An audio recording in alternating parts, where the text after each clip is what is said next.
Hi, I'm Pavan from Guided by Spirits, and today I want to talk about 7 mistakes that you'll want to avoid as a beginning tarot reader.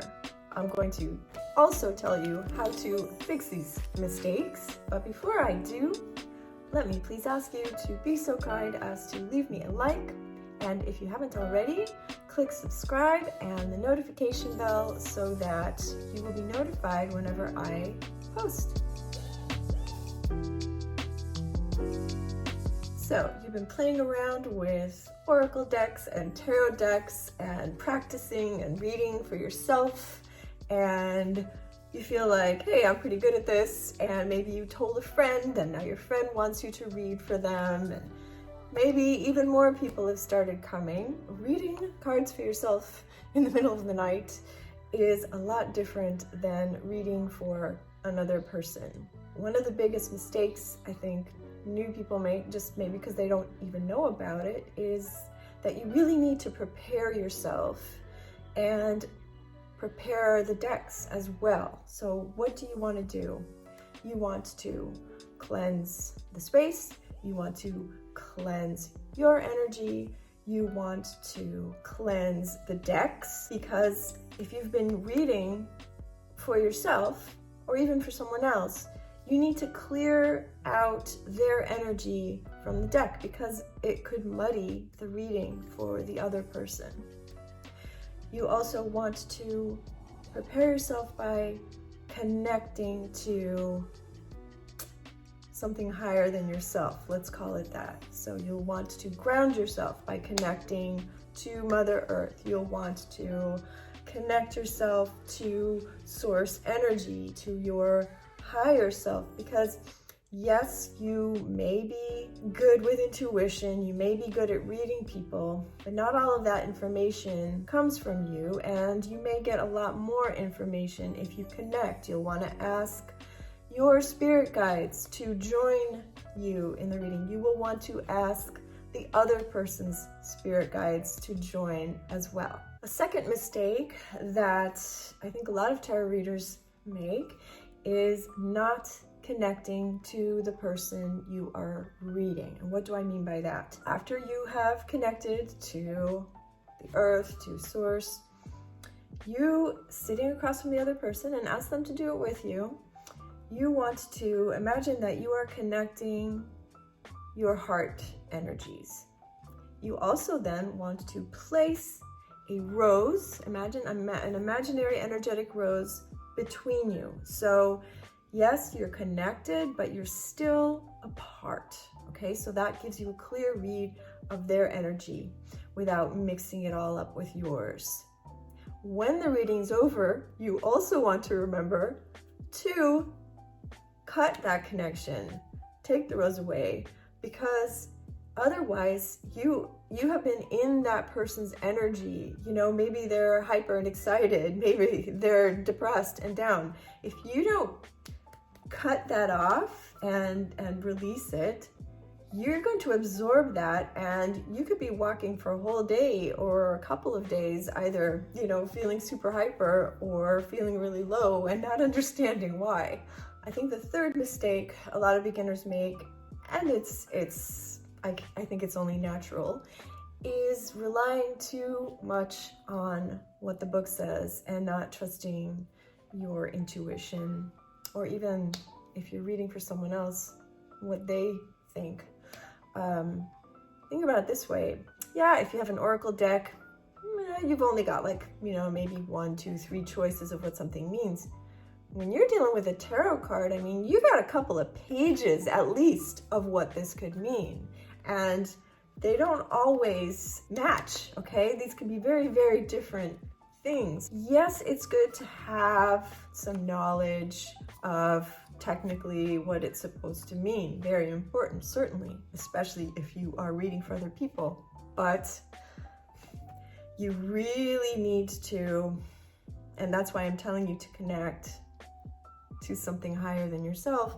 You really need to use your intuition to read it, also to look and see what's the story, how do these cards, what does the group tell as a story, what keeps getting repeated, that will also give you an idea of what the actual meaning is. So really listen to what your gut is saying. What's your first reaction when you see that card?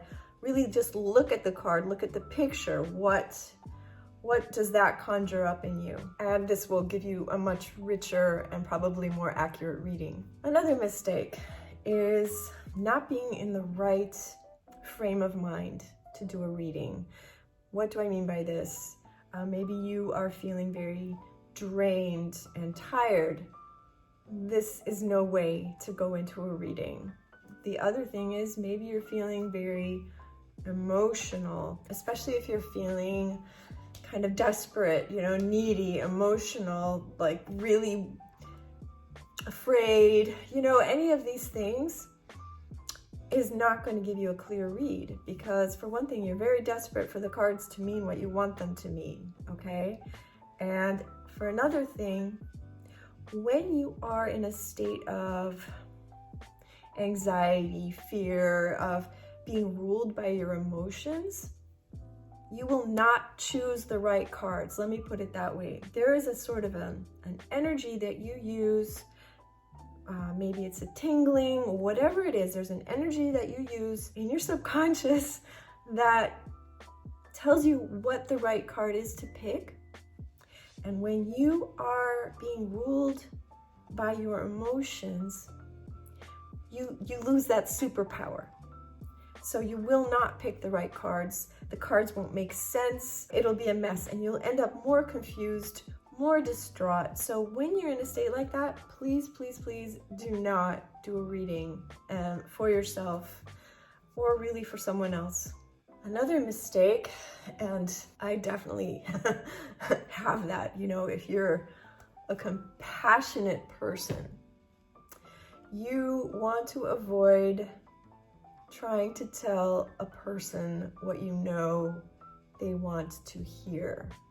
I can't say I've ever done it, but I do have a very strong, I fight it, okay? Let's put it that way. You want the person to be happy. You want them to feel good. You really, really need to give a clean read. So don't people please. Don't tell them what they want to hear. Another mistake is being taking yourself way too seriously and being very in love with your own reading, your own opinions. One of the biggest lessons I learned from a mentor years ago about reading people with or without cards is that the information that comes through may not actually mean anything to you, but will mean a lot to the other person that you're reading, So it's very important not to bluff, not to pretend to know what something means. Ask them, say, hey, I'm seeing this. Does this mean something to you? And that's not cheating. That is not trying, to get information out of the person so you can con them. No, think of it this way. Say there's an animal, and in a bunch of different cultures, that animal may symbolize a completely different thing. It's the same with people and their subconscious. We've all had completely different backgrounds, experiences. So yes, don't be so in love with, this is what the cards are saying and the book says this and I think this. Really bring the reader into it with you. It's teamwork. It's a cooperative thing. Yes, you are the leader. Yes, you are the guide, but definitely if you're not sure about something, you be sure and ask them, what does this mean to you? Which brings me to, last but not least, spreading gloom and doom and not giving them a way out. What do I mean by this? Let's say you've seen something, whatever, I don't know, the death card. No, you don't have to paint it into a pretty picture, read it for what it is, for what it means in the context of the reading. But remember this, people go to tarot readers for the same reason they might go to a coach or a psychiatrist, or they want to feel better. They want advice. They want help. Okay, so you sending them away thinking, oh my God, I'm gonna die, or my mom's gonna die, or whatever, that's not helping them at all, okay? That's actually doing more harm than good. So when you get a card that may be construed as negative, very, very important that you pull more cards, for example, to clarify what it means. And then that you also pull more cards, at least this is what I do in my practice. Maybe it's because I'm a coach, I don't know, but I feel it's very important to show them a way through it, show them a way out. Because your reading is, this is how it is, this is what it's looking like at this moment, okay? This is the road you're on. A person could change that road, okay? This is not set in stone. What you're seeing is not set in stone. Do not ever think that, okay? So say you could maybe keep reading the cards and say, oh, you know, it looks like this bad thing is coming up because of whatever. You're in such and such a mindset and that is causing this. If you change this, you will get a better outcome, okay? So it's really, really important to help them to find a way to deal with whatever this possible negative thing is that you're seeing that is coming. So I hope that these tips will help you to become a better reader. If you would like to experience one of my tarot coaching sessions for yourself, I will leave the link below in the description.